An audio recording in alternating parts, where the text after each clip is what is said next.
നമസ്തേ. CBSE 6ാം class മുതൽ സംസ്കൃതം പഠിക്കുന്ന വിദ്യാർത്ഥികൾക്കായിട്ടുള്ള യൂസ്ഫുള്ളായിട്ടുള്ള വീഡിയോസാണ് ഈ ഒരു ചാനലിലൂടെ നമ്മൾ ഷെയർ ചെയ്ത് വരുന്നത്. ഈ ഒരു വീഡിയോ CBSE 10th സംസ്കൃതം ബോർഡ് എക്സാമിന് വേണ്ടി പ്രിപ്പയർ ചെയ്യുന്നവർക്ക് വേണ്ടിയുള്ള സ്പെഷ്യൽ സീരീസിൻ്റെ ഭാഗമായിട്ടുള്ള വീഡിയോ ആണ്. കൂടുതൽ വീഡിയോസിനായിട്ട് പ്ലേലിസ്റ്റ് ചെക്ക് ചെയ്യുക. അപ്പോൾ ഈ ഒരു വീഡിയോയിലൂടെ സമാസത്തെക്കുറിച്ച് നമുക്ക് മനസ്സിലാക്കാം. സമാസം എന്താണെന്നും അതിൻ്റെ എക്സാമ്പിൾസും എങ്ങനെ ക്വസ്റ്റ്യൻസ് ആൻസർ ചെയ്യണം എന്നുള്ള കാര്യങ്ങളൊക്കെ നമുക്ക് ഈ വീഡിയോയിലൂടെ മനസ്സിലാക്കാം. ആദ്യം തന്നെ എന്താണ് സമാസം എന്ന് നമുക്ക് നോക്കാം.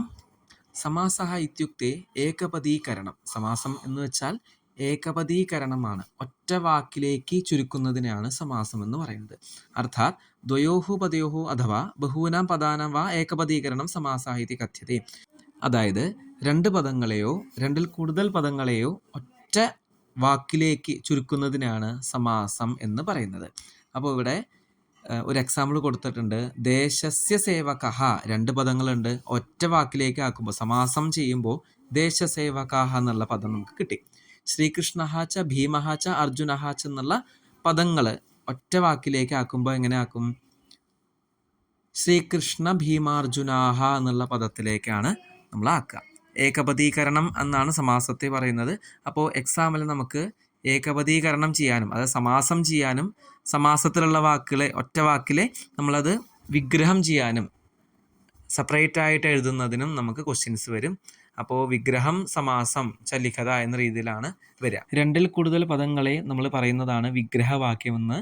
ഈ രണ്ടിൽ കൂടുതൽ പദങ്ങളെയാണ് നമ്മൾ ഒറ്റ വാക്കിലേക്ക് ചുരുക്കുന്നത്, സമാസം ചെയ്യുന്നത്. ഈ അങ്ങനെ ഒറ്റ വാക്കിലേക്ക് എഴുതുന്ന പദത്തെ നമ്മൾ സമസ്ത പദം എന്ന് പറയുന്നു. അതായത് സമസ്ത പദം, വിഗ്രഹവാക്യം എന്നിങ്ങനെ രണ്ട് തരത്തിലുണ്ട് സമാസത്തിൽ. അപ്പോൾ ഈ സമസ്ത പദത്തിൻ്റെ എക്സാമ്പിളാണ് ദേശസേവകാഹ. വിഗ്രഹവാക്യോ ദേശസ്യ സേവകാഹ, ദേശത്തിൻ്റെ സേവകൾ. ശ്രീകൃഷ്ണാർജുനവും, ഇവിടെ ദ്വിവചനാണ്, രണ്ട് പേരാണ്, ശ്രീകൃഷ്ണനും അർജുനും. അപ്പോൾ ശ്രീകൃഷ്ണഃ ച അർജുനഃ ച ഇങ്ങനെയാണ് വിഗ്രഹം ചെയ്യുക. അപ്പോൾ സമസ്ത പദം എന്താണെന്ന് നമ്മൾ മനസ്സിലാക്കി, വിഗ്രഹവാക്യവും മനസ്സിലാക്കി. ഇനി നമ്മളെ ഈ ഒരു സിലബസിൽ 10th സിലബസിൽ 3 സമാസമാണ് മെയിനായിട്ട് പഠിക്കാനുള്ളത്.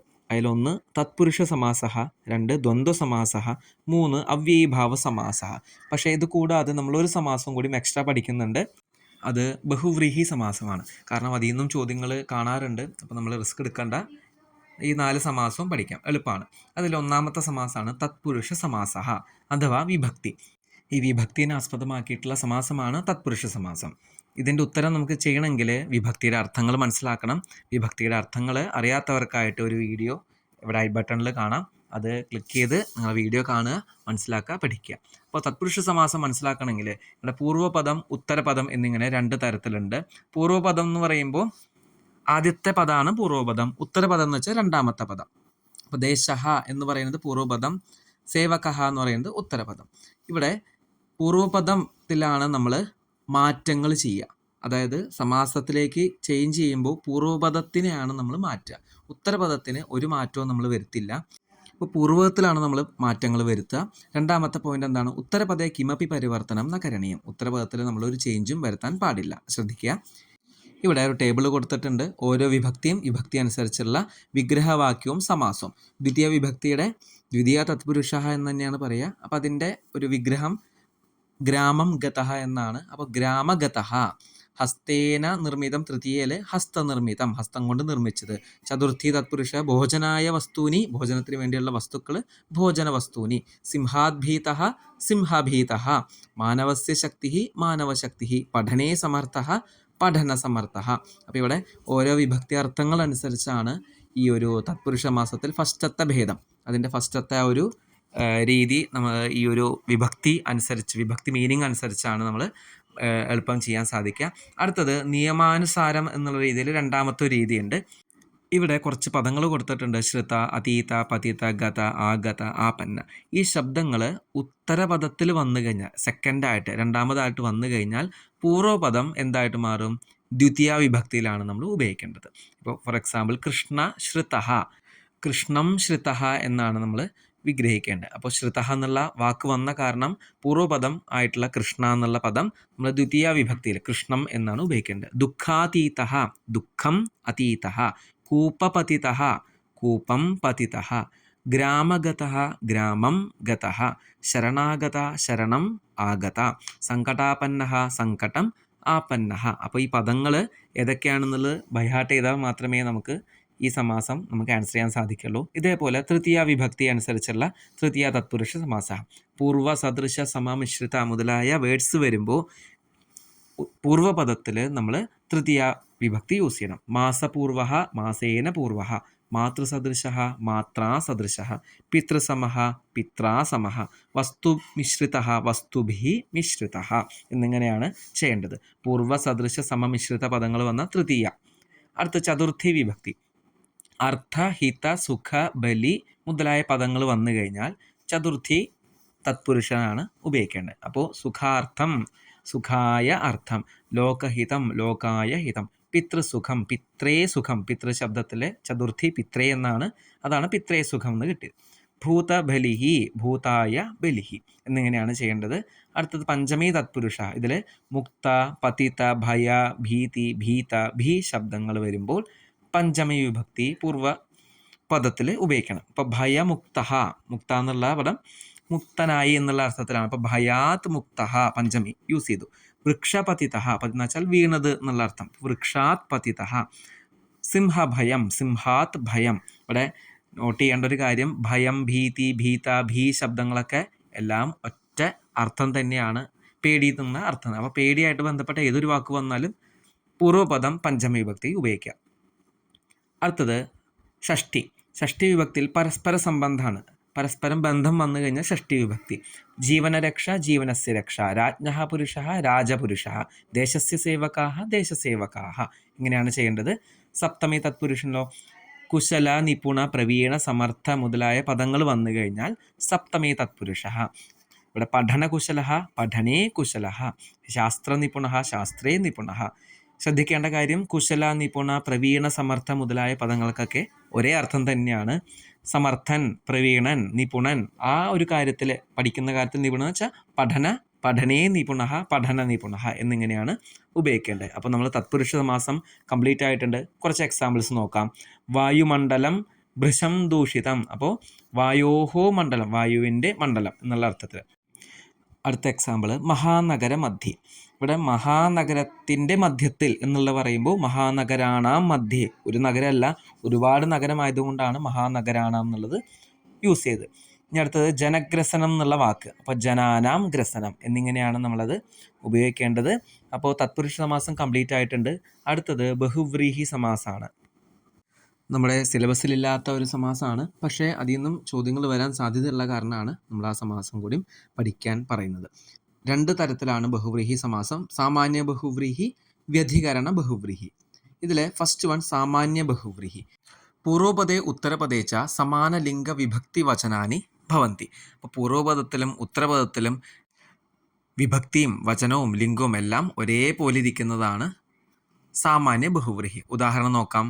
നീലകണ്ഠഃ, നീലഃ കണ്ഠഃ യസ്യ അസ്തി സഹ നീലകണ്ഠഃ. നീല കളറുള്ള കണ്ഠം, കഴുത്ത് ആർക്കാണോ ഉള്ളത് അവൻ നീലകണ്ഠൻ എന്നുള്ള അർത്ഥത്തിൽ.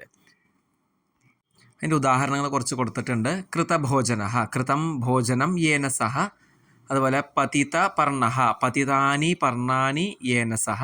പീതാംബരഃ, പീതം അംബരം യസ്യ സഹ പീതാംബരഃ. ഇങ്ങനെയാണ് സാമാന്യ ബഹുവ്രീഹിയുടെ ഉദാഹരണങ്ങൾ. ഇനി അടുത്ത രണ്ടാമത്തെ വ്യധികരണ ബഹുവ്രീഹിയാണ്.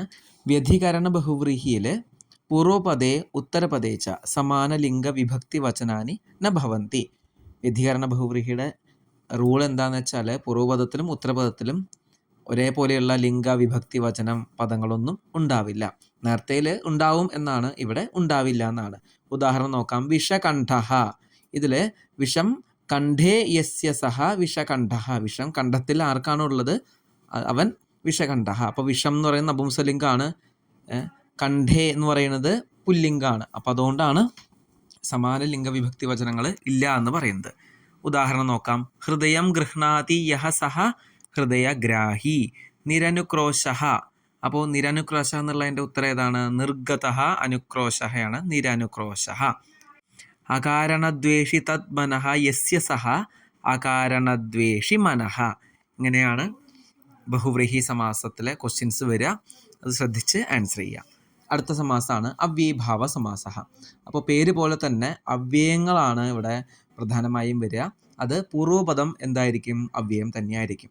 പൂർവ്വപദത്തിൽ വരുന്ന അവ്യയങ്ങൾ ഏതാണെന്ന് നമുക്ക് നോക്കാം. അനു, ഉപ, സഹ, നിര്, പ്രതി, യഥ. ഈ ഓരോ അവ്യയത്തിനും ഓരോരോ മീനിങ്ങുകളുണ്ട്. അതും അതിൻ്റെ അർത്ഥമൊക്കെ മനസ്സിലാക്കി കഴിഞ്ഞാൽ അവ്യയഭാവ സമാസം സിമ്പിളാണ്.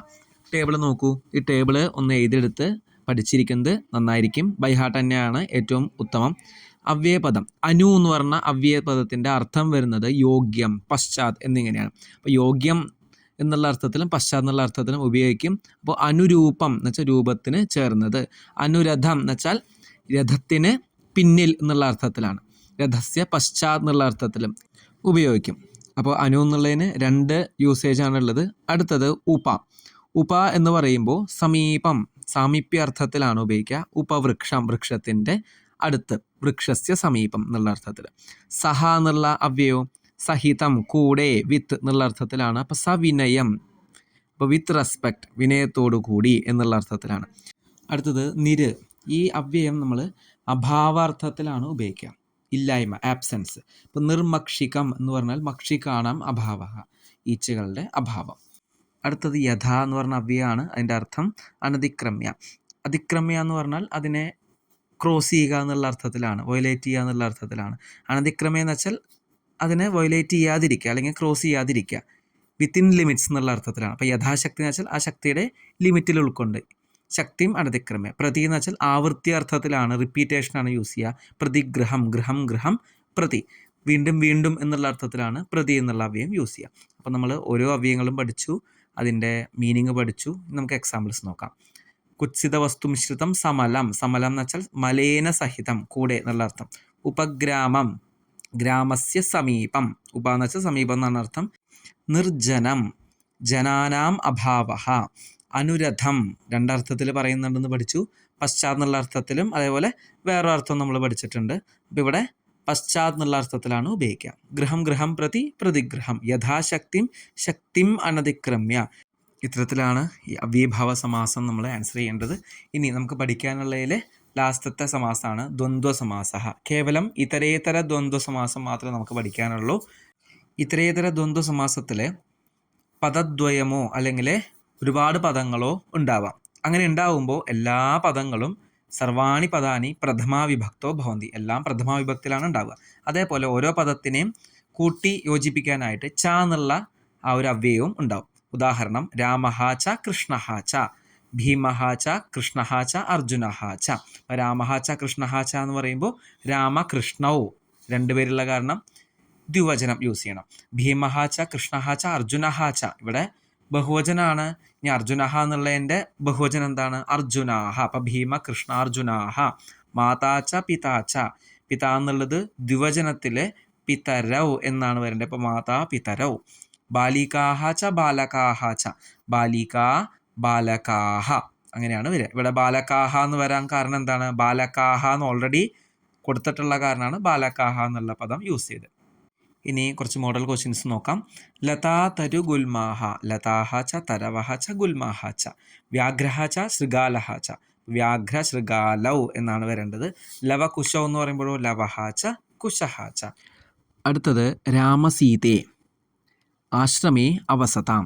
രാമനുണ്ട് സീതയുണ്ട്, 2 പേരുള്ള കാരണം ദ്വിവചനാണ് ഉപയോഗിക്കേണ്ടത്. അപ്പോൾ രാമഹ ച സീതാ ച. ഇപ്പോൾ നമുക്ക് സംശയം തോന്നാം, സീതയെ എന്തുകൊണ്ട് വന്നു എന്നുള്ളത്. സീതാ സീതേ ദ്വിവചനാണ്, അതുകൊണ്ടാണ് സീതയെ എന്ന് കൊടുത്തിരിക്കുന്നത്. അപ്പോൾ ഉത്തരം രാമഹ ച സീതാ ച. ഇതോടുകൂടി CBSE 10th സമാസം എന്ന് പറഞ്ഞ ആ ടോപ്പിക്ക് നമ്മൾ കംപ്ലീറ്റ് ചെയ്തിട്ടുണ്ട്. ഇനി നിങ്ങൾ സ്വയം ഓരോ ക്വസ്റ്റ്യൻസും ചെയ്ത് നോക്കുക. എന്തെങ്കിലും സംശയങ്ങളുണ്ടെങ്കിൽ കമൻ്റായിട്ട് ചോദിക്കാം. ഈ വീഡിയോ നിങ്ങൾക്ക് യൂസ്ഫുള്ളായെന്ന് തോന്നുവാണെങ്കിൽ നിങ്ങളുടെ ഫീഡ്ബാക്ക് കമൻ്റായിട്ട് രേഖപ്പെടുത്തുക. അതുപോലെ നിങ്ങളുടെ കൂട്ടുകാരിലേക്കും അയച്ചു കൊടുക്കുക. അടുത്തൊരു വീഡിയോയിലൂടെ നമുക്ക് വീണ്ടും കാണാം. ധന്യവാദ.